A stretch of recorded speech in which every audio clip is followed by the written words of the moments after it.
வணக்கம், நான் உங்கள் யஷ்வந்த் குமார். இன்றைக்கி நம்ம சேனலில் ஒரு சூப்பரான பன்னீர் பூஜி செய்கிறது எப்படின்னு பார்க்க போகிறோம். ரொம்ப குறைவான நேரத்தில் ஒரு சூப்பரான சைட் டிஷ் செய்யணும் அப்படின்னா நீங்கள் நிச்சயமாக இந்த ரெசிபி ட்ரை பண்ணி பார்க்கலாம். கண்டிப்பாக எல்லாம் ரொம்ப விரும்பி சாப்பிடுவாங்க.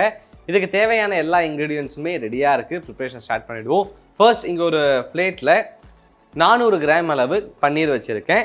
இதை சின்ன சின்ன பீசஸாக பிரேக் பண்ணிக்கலாம்.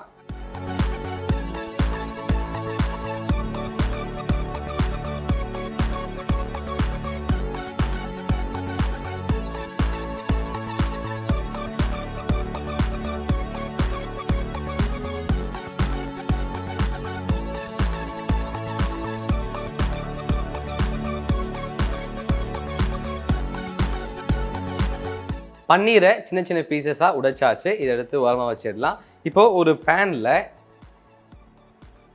5 to 6 டேபிள் ஸ்பூன் அளவு எண்ணெய் சேர்த்துக்கலாம்.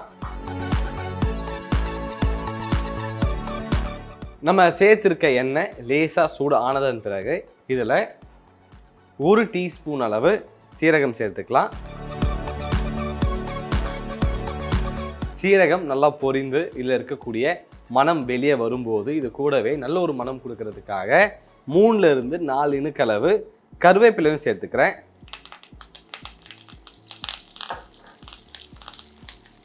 அதன் பிறகு 3 to 4 வெங்காயத்தை நல்லா பொடியாக நறுக்கி சேர்த்துக்கோங்க.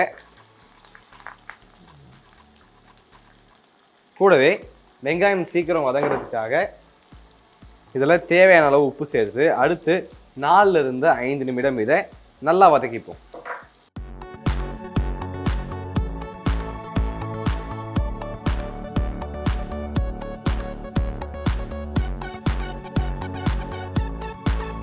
இப்போ நம்ம வெங்காயம் நல்லா வதங்கிடுச்சு. இந்த நேரத்தில் 1 டீஸ்பூன் அளவு இஞ்சி பூண்டு விழுது, 1/2 டீஸ்பூன் அளவு மஞ்சள் தூள், 1/2 டீஸ்பூன் அளவு சீரகத்தூள், 1/2 டீஸ்பூன் அளவு மிளகுத்தூள், 1/2 டீஸ்பூன் அளவு கரம் மசாலா சேர்த்து ஒரு முறை நல்லா கிளறி விட்டுக்கோங்க. நம்ம சேர்த்துருக்க இன்க்ரீடியண்ட்டில் உள்ள பச்சை மணம் போகிறதுக்காக கரெக்டாக 2 நிமிடம் இதை நல்லா வதக்கிக்கலாம்.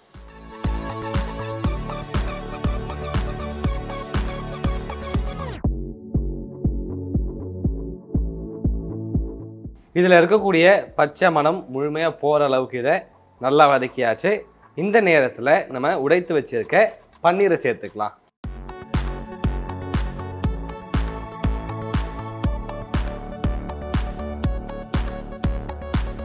இப்போது இந்த மசாலாவும் பன்னீரும் ஒன்னோட நல்லா கம்பைன் ஆகிற அளவுக்கு இதை நல்லா மிக்ஸ் பண்ணிக்கோங்க. அதன் பிறகு மீடியம் ஃப்ளேமில் வச்சு அடுத்து ஒரு 2 minutes இதை நல்லா குக் பண்ணிக்கலாம்.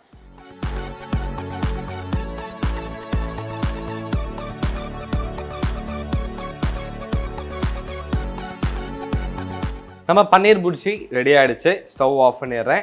இதை எடுத்து அழகாக ஒரு பிளேட்டில் போர்ஷன் பண்ணிக்கலாம். அதன் பிறகு நல்ல ஒரு மனம் கொடுக்கறதுக்காக கொஞ்சம் பொடியாக நறுக்கிய கொத்தமல்லி வச்சு கார்னிஷும் பண்ணிக்கலாம்.